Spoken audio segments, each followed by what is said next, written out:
I feel like I've lived most of my life in my imagination. We're finally Taking getting the a Lexie smallest episode. moments and dreaming them up into something bigger. But I always had this feeling that at any moment, something horrible was about to happen. Of course I'm gonna be there. I'm gonna be sitting in the front row, shorty. What do you think's gonna happen with this right here, these two? I'm getting very bad vibes from both of them. I thought that Ashtray, like on his phone, might have still been watching the monitor, but I don't know. Like, I'm nervous about that. That's got me nervous. He was taking a long ass pee. I know. I know. Uh-oh, speak of the devil. Doing, player. You only ever think about yourself. It's not true. Open the door, Cassie. Let's go. Okay, this is it, people. It's fucking showtime. Let's go. Oh, I'm getting anxious. It's gonna upset people. Why would anyone be upset by it? Wait, is this fucking play about us? Yes, it is. Oh, right there. Okay, so we know we know last episode. Cassie and Nate Cassie look like and they're Nate. going public. Yes. But she's looking like Maddie. Ugh. Legit disgusted.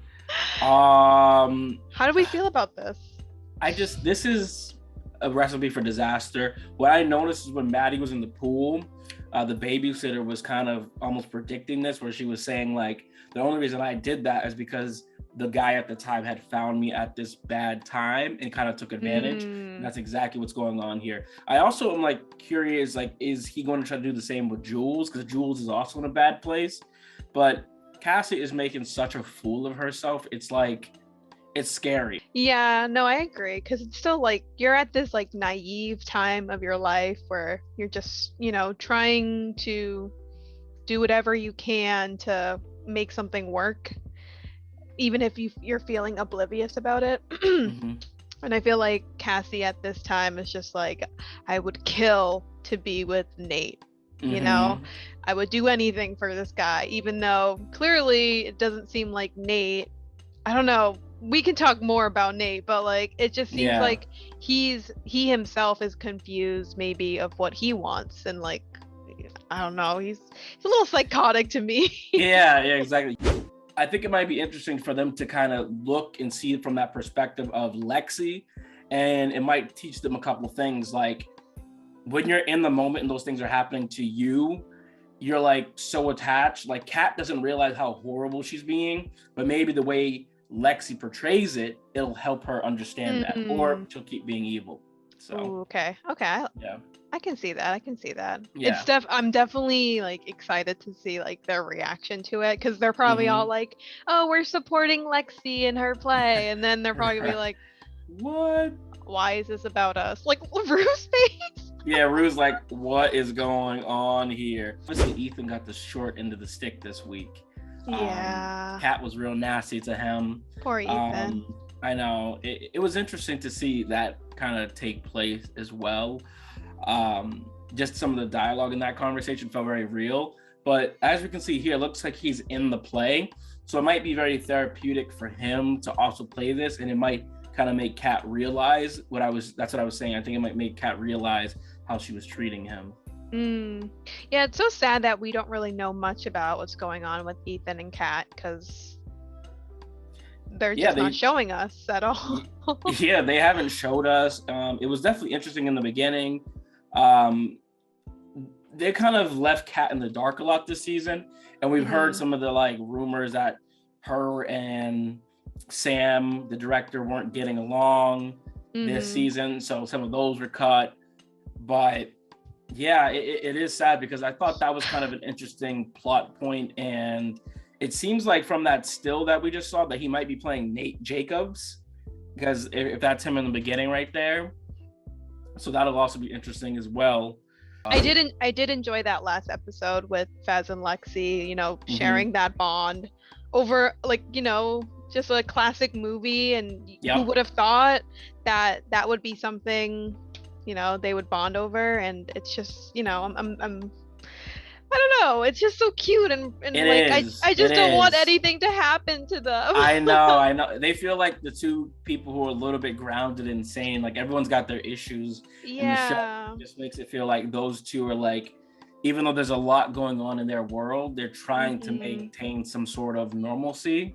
And as we're watching this show, I think that's something us as the audience, we're also looking for as well. It's like we're rooting for Rue to get clean so she can get into a normal path. We're rooting for Maddie to get over Nate and kind of start her own journey. We're rooting for Kat to figure out what's going on in her world. We're rooting for Lexie to just be happy and not deal with the emotional drama of Cassie.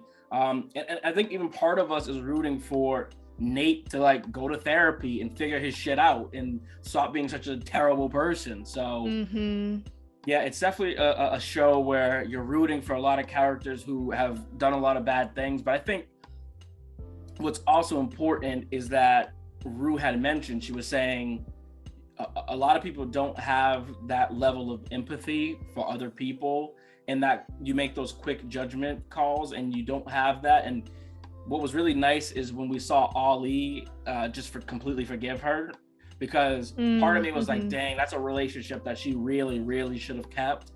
And I was kind of shocked actually that he was just like, yeah, I forgive you. And it had me thinking, was like, you can only do that so often. But I think there is a real importance to just learning to forgive people and realize that sometimes things happen in the heat of the moment.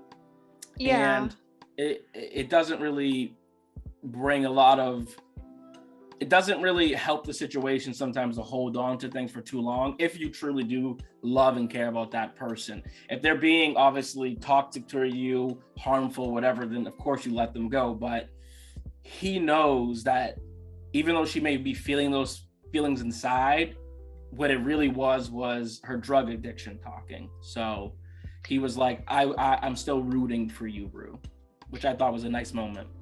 Yeah, and I also had a sense that like I don't think like Rue's gonna die, but like, you know, she has this addiction where it could lead to death. And I think how I took it was like Ollie was probably like, you never know when someone's last day is gonna be. So why hold this grudge over someone that, you know, it's so unpredictable, especially if they're struggling. Exactly. And that could lead to something bad. So that's how I saw it, as more like, you know, maybe this was his way of just like telling her like, I forgive you, obviously, because, you know, forgive and forget, but like, you never know what's gonna happen next. Thank you for watching. Make sure you comment and let us know what you think is going to happen. What was your reaction to last week's episode? We only have 4 episodes, 7, 8, 9, 10 left in the season. We're loving it. We just want to know what you think about this. Make sure you subscribe and see you next week.